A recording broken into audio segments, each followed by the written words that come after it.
মাদারীপুর মাহফিল করতে গেলাম, মাহফিল শেষ করে নেমেছি। একজন মুরব্বী এসে বলছে, হুজুর 12 বছর আগে আমার ক্যান্সার হয়েছে, 12 বছর হলো, এখন পর্যন্ত জীবিত আছি। হুজুর কোনো ডাক্তার দিয়ে নয়, কোনো ডাক্তারের ঔষধ দিয়ে নয়, শুধুমাত্র আমার আল্লাহর দয়া দিয়ে আমি 12 বছর হলো এখন পর্যন্ত বেঁচে আছি, ডাক্তার ঔষধ ছাড়া। ডাক্তার নাকি নেই, কোনো ঔষধ নাকি নেই। আমি বললাম, খুলে বলেন।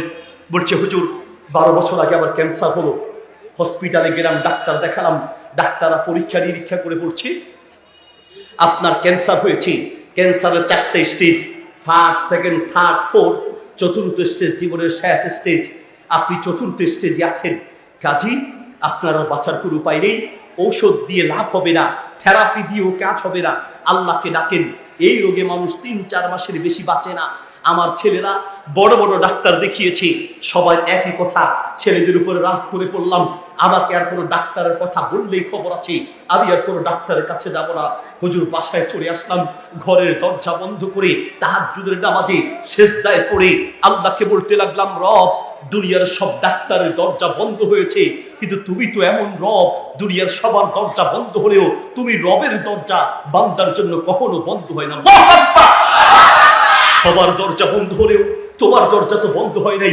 আমি আর কোনো ডাক্তারের কাছে যাব না, আমি তোমার কাছে ফিরে আসলাম, আমি তোমার কাছে ফিরে আসলাম। তাহাজ্জুদের নামাজ শুরু করে দিলাম। হুজুর আলেমরা বলেছেন, আপনারা বলেছেন, তাহাজ্জুদের নামাজের মাধ্যমে আত-তারগিব ওয়াত-তারহিব কিতাবে আছে, মিশকাতে আছে, নবী সাল্লাল্লাহু আলাইহি ওয়াসাল্লাম বলেছেন, মাতরাদাতুল লিদাই আনিল জিসমি, শরীরের সমস্ত রোগ থেকে বাঁচার এক মহা ঔষধ হচ্ছে তাহাজ্জুদের নামাজ। যেই রোগের ঔষধ পৃথিবীতে আবিষ্কার হয় নাই, সেই রোগের ঔষধ এই তাহাজ্জুদের নামাজের ভিতরে আছে। ক্যান্সারে ভুগছেন, করোনা ভাইরাসে ভুগছেন, আরো বড় বড় রোগে ভুগছেন, তাহাজ্জুদের সালাত শুরু করে দেন। তাহাজ্জুদের নামাজের ভিতরে দুনিয়ার সব রোগ থেকে বাঁচার মহা ঔষধের ব্যবস্থা স্বয়ং আল্লাহ তাআলা রেখেছেন। আল্লাহু আকবার। 1 নম্বর, হুজুর তাহাজ্জুদ শুরু করে দিলাম।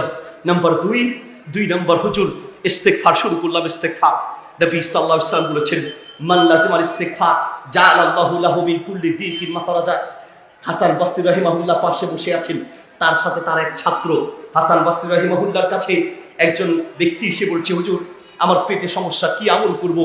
ইস্তিগফার করো, ইস্তাগফির। আরেকজন এসে বলছে, আমার সন্তান আমার কথা শোনে না, কি আমল করবো? ইস্তিগফার করো। আরেকজন এসে বলছে, আমি বিপদগ্রস্ত, কি আমল করবো? বলছে ইস্তিগফার করো। যেই আসে ওই অ্যান্টিবায়োটিক ওষুধের মতো একটাই, কি? ইস্তিগফার। হাসান বসরি রাহিমাহুল্লাহর ছাত্র তাকে বললেন, উস্তাদ যেই আসে খালি একটাই ওষুধ দেন, ইস্তিগফার আর ইস্তিগফার, আর কি কোনো আমল নাই? তখন হাসান বসরি রাহিমাহুল্লাহ বলল, শোনো, ইস্তিগফারের আমল কেন দিচ্ছি জানো? এটা তো আমি বলিনি, নবী সাল্লাল্লাহু আলাইহি ওয়াসাল্লাম বলেছেন। আত-তারগিব ওয়াত-তারহিব কিতাবে আছে, হাদিসটি সহিহুল জামি কিতাবে আছে, হাদিসটি মুস্তাদরাকে হাকিমে আছে। আল্লাহর নবী বলেছেন, মান লাজিমাল ইস্তিগফার জাআলাল্লাহু লাহু মিন কুল্লি দিকিন মাখরাজা।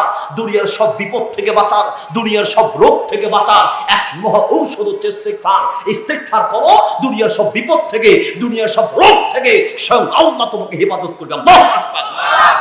2 নম্বর, হুজুর রোগের বিপদ থেকে বাঁচার জন্য ইস্তিগফার আমল শুরু করে দিলাম। নাম্বার 3 নম্বর, হুজুর কিছু দান শুরু করে দিলাম। আল্লাহু আকবার। কিছু দান করা শুরু করলাম। নবী সাল্লাল্লাহু আলাইহি ওয়াসাল্লাম বলেছেন, আস-সাদাকাতু তুকফিল বালা। দান করলে বিপদ থেকে বাঁচা যায়, দান করলে রোগ থেকে বাঁচা যায়, দান করলে হায়াত বাড়ে।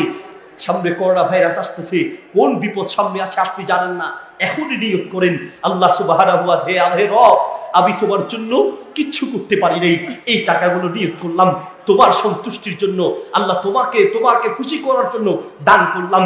দুনিয়ার সব রোগ আর শোক বিপদ থেকে বাঁচার আরেকটি 3 নম্বর আমল বলছি, দান করা। দান করা, হুজুর দান তো করি ওরে বাবারে বাবা, মাসে 1000 টাকা মসজিদে দেয়, তার ধমকে মাসে 2 মাস অন্তর ইমামের চাকরি যায়। কত দেয়? আমি মসজিদের সদস্য, কত দেন? 1000 টাকা দেয়। ওরে বাবা, আপনার 1000 টাকার পাওয়ার কত বেশি। জুমার দিন উনি সবার পরে এসেও সামনের কাতারে যায়। কেমনে? উনি একটা জায়নামাজ কিনে নিয়ে এসে জায়নামাজটা সামনে ইমাম সাহেবকে দিছে। ইমাম সাহেব বলল, জায়নামাজ এটা আমার, ওই যে আমি জুমার দিন আসবো ওনার জন্য জায়গা ঠিক করা আছে। মুসলমান, আল্লাহ কসম দিয়ে বলছি, মসজিদ, আল্লাহ এই মসজিদে ঢুকলেই সব আল্লাহর গোলাম, মন্ত্রী হোক, মালিক হোক, চাকর হোক, ড্রাইভার হোক, সব এক কাতারে দাঁড়াবে। মসজিদ মসজিদের ভিতরে জায়গা নির্দিষ্ট করার ক্ষমতা পৃথিবীর কোন বান্দার, কোন সভাপতি, কোন সেক্রেটারি, কোন কোটিপতির ক্ষমতা নাই মসজিদের ভিতরে জায়গা নির্ধারণ করা, ঠিক কিনা? আমাদের খতিব সাহেব কোটিপতি দেখলে উনি খুতবা দিচ্ছে, এখানে থেকেই ওই কোটিপতি ঢুকতেছে, সবার পরে আসতেছে, উনি দেখেই কথা ঠিক কিনা? মেয়ে সাহেব মোহাম্মদ আলী ক্লে নাম শুনছেন? মোহাম্মদ আলী ক্লে আমি না, আমরা তো এক ঘুষি দিবি আরেকটা দেওয়ার জায়গা পাবে না।